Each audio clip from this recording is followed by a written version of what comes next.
Question number 38 NEET 2024 में पूछा गया है।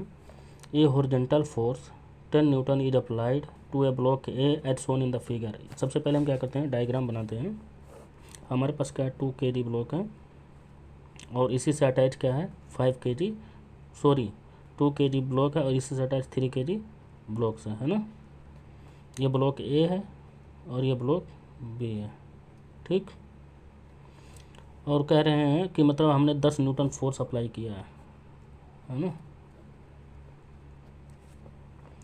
तो the mass of block A and B are given 2 kg and 3 kg, जो हमने पहले लिख दिया है respectively. The block slide over a frictionless surface, और ये जो हमारा सरफेस है ये फ्रिक्शन लेस है ना, दैट इज स्मूथ, मतलब इसके जो कोफिशिएंट ऑफ फ्रिक्शन क्या है, 0।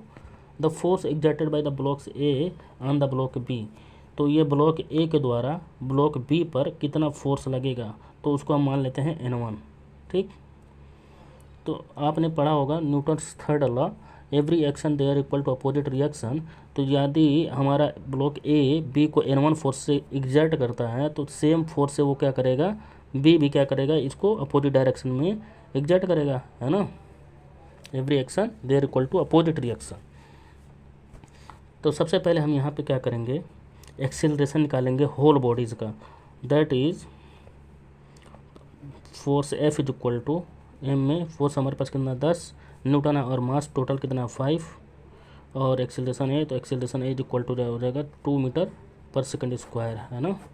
फिर उसके बाद हमारे पास 2 kg जो ब्लॉक है उसको हम क्या करेंगे, सेपरेट करेंगे, और उसको जब सोल्व करेंगे 2 kg ब्लॉक को, तो इस पर जो फोर्स लग रहा है अपोजिट रिएक्शन वो भी क्या है, N1 ही है, और हमें N1 ही निकालना था। और इधर से जो अप्लाइड फोर्स है 10 न्यूटन है, और इसका जो एक्सेलरेशन है नेट कितना है, ए इक्वल टू 2 मीटर पर सेकंड स्क्वायर, है ना, 2 मीटर पर सेकंड स्क्वायर। तो जब हम इसका निकालेंगे नेट फोर्स, तो नेट फोर्स जो हो जाएगा इज इक्वल टू हो जाएगा 10 न्यूटन, और इधर नॉर्मल फोर्स लग रहा है अपोजिट डायरेक्शन में माइनस N1, है ना। तो नेट फोर्स हमारा क्या हो जाएगा, मास 2 और acceleration 2 is equal to 10 minus N1। N1 इधर आ जाएगा और 2 टू द 4, और 10 में से जब 4 को घटा देंगे तो हमारे पास कितना हो जाएगा 6 न्यूटन, और यही हमारा क्या हो जाएगा, आंसर हो जाएगा, ठीक। ऑप्शन नंबर सी।